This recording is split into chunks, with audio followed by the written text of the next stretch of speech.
I welcome you to Learn English. Long sentences models இந்த வீடியோவில் பார்க்க போகிறோம். இப்போ ஐ டு நாட் நோ அப்படின்னா என்ன அர்த்தம்? எனக்கு தெரியாது. I do not know, I don't know அப்படின்னு சொல்லுவாங்களே, அந்த டோன்ட் அப்படிங்கிறதுடைய எக்ஸ்பான்ஷன் தான் டூ நாட். இந்த ரெண்டு வார்த்தைகளையும் சேர்த்து டோன்ட் அப்படின்னு சொல்லுவோம். ஐ டோன்ட் நோ அப்படின்னா எனக்கு தெரியாது. அந்த வெதர் அப்படிங்கிற வார்த்தையை விட்டுட்டு அடுத்த வார்த்தைகளை பாருங்கள். He is coming or not, அவர் வந்து கொண்டிருக்கிறாரா வரலையா? He is coming on. இந்த ரெண்டு வாக்கியத்தையும் நம்ம சேர்க்க போகிறோம். அந்த சேர்க்குறப்ப அந்த இணைப்பு சொல் கன்ஜங்ஷன் வெதர் அப்படிங்கிறத இந்த இடத்துல கன்ஜங்ஷனாக இருக்குது. I do not know whether he is coming or not. அவர் வர்றாரா என்ன அப்படிங்கிறது எனக்கு தெரியல. இதே மாதிரி வாக்கியங்கள் நீங்களாக ஃப்ரேம் பண்ணணும். I do not know whether they are going or not. எனக்கு தெரியாது அவங்கெல்லாம் போய் கொண்டிருக்கிறார்களா இல்லையா அப்படிங்கிறது எனக்கு தெரியாது. I don't know whether they are going or not. So இந்த மாதிரி சென்டென்சஸ் ஃப்ரேம் பண்ணி ப்ராக்டிஸ் பண்ணலாம். we cannot tell, நம்மளால் சொல்ல முடியாது. It rains today or not, இன்னைக்கு மழை வருமா வராதா அப்படின்னு நம்மளால் சொல்ல முடியாது. we cannot tell whether it rains today or not. Long sentence பாருங்கள்.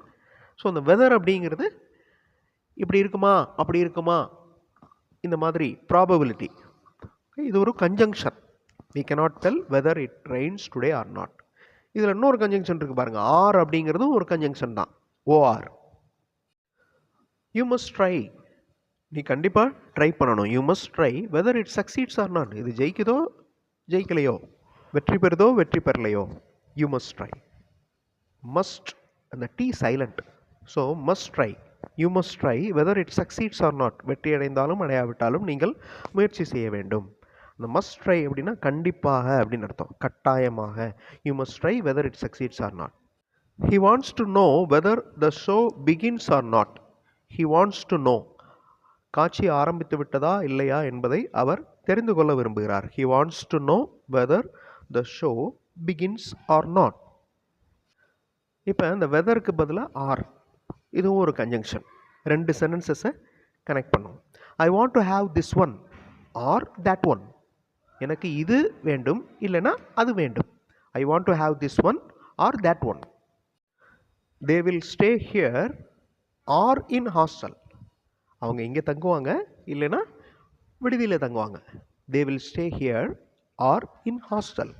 இந்த ஆர் அப்படிங்கிறது ரெண்டு சென்டென்சஸை கனெக்ட் பண்ணுற ஒரு word, conjunction. What does he want, அவருக்கு என்ன வேணும்? What does he want, pen R pencil, பேனா வேணுமா பென்சில் வேணுமா? ஓகே, வாட் டஸ் ஹீ, இந்த டஸ் ஹீ நோட் பண்ணி பாருங்கள். இந்த ஹீ அப்படிங்கிறது இருக்கிறதுனால டஸ் வந்திருக்கு.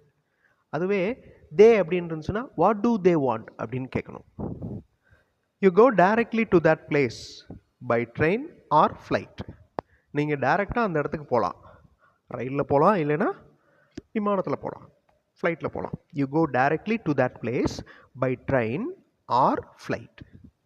எல்லாமே லாங் சென்டென்ஸ். லாங் சென்டென்சஸ் அப்படின்னாலே கன்ஜங்ஷன்ஸ் வந்துடும்.